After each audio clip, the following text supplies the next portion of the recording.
Hi hello good morning. तर आज आहे लिओचं बोरनान आणि तर बघूया आता पुढं काय काय होते ते. जास्त काही तर शूट केलेलं नाही. इकडे लिओला सर्दी पण झाली, हे बघा म्हणजे शिंक आलेली. आणि हे ज्ञानेश्वरनं दुपारी 12 वाजता यांचा चहा आणि नाश्ता होत होता, तर माझा आधी झाला होता म्हणून मी बसलेली साईडला. लिओला इकडे झोपवलं आणि सध्यासाठी तरी आम्ही ह्या सोफ्याची शिफ्टिंग तिकडं केली, कारण बोरनांसाठी. आणि हे बोरनांचं डेकोरेशन असं काही होतं. जाताना यांनी मला ते हे लावून दिलेलं, ते काय बोलतं, कर्टन.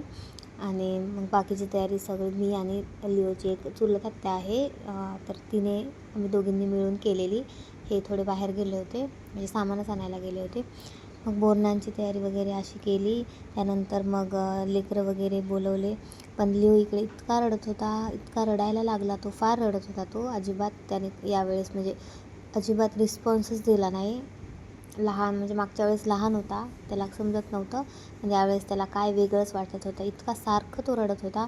त्याला औक्षणसुद्धा करून दिलं नाही, म्हणून आम्ही डायरेक्ट त्याला ते हेच नावच घातलं, आंघोळ घातली. आणि त्यानंतर मग सगळ्यांनी त्याला म्हणजे येऊन प्रत्येकाने ती हे आंघोळ घातली. लेकरांनी पण आंघोळ घातली.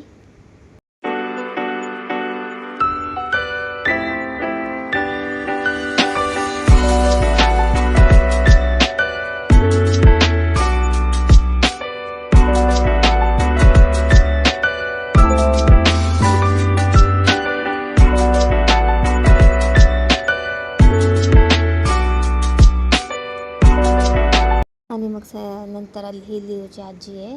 तर तुम्ही यांना कधी व्हिडिओत पाहिलं असेल का नसेलच कदाचित. तर ही लिओची आजी आहे. तर लिओच्या आजीने पण त्याला सर्वात शेवटी हे केलं, नाव घातलं.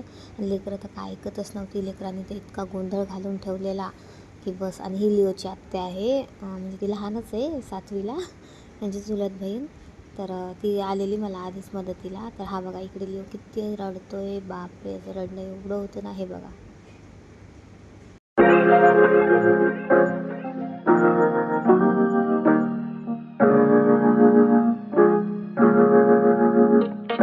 आणि त्यानंतर आम्ही दोघांनी पण त्याला त्याचं म्हणजे आमच्या दोघांचं राहिलं होतं, पण आम्ही पण त्याला थोडंसं हे करून घेतलं, नाव घातलं. पण पहिले तर आधी मी त्याच्या अंगामध्ये पूर्ण गेलेलं जे म्हणजे त्याच्या याच्यामध्ये गेलं ना, कुर्तामध्ये ते मुरमुरे वगैरे, चॉकलेट्स वगैरे गेलेले ते काढले.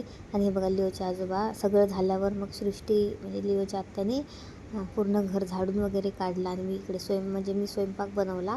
स्वयंपाक काही बनवलेला नव्हता, पावभाजीच बनवलेली. म्हणजे आमचं आधीच ठरलेलं की पावभाजी बनवायची घरी, आणि पाव बाहेरून आणायची, भाजी घरी बनवणार होती. मग लिओ शांत झाला, खेळायला लागला. सगळी गेल्यावर सगळं आवरावर झाल्यावर मग तो असा खेळायला लागला. तो खेळत होता म्हणून आम्ही त्याचा ड्रेस काही काढला नाही. मग त्याचे फोटोज वगैरे क्लिक केले. मग नंतर तो भरपूर खुश झालेला, म्हणून मग तो छान त्याचे फोटो वगैरे क्लिक केले.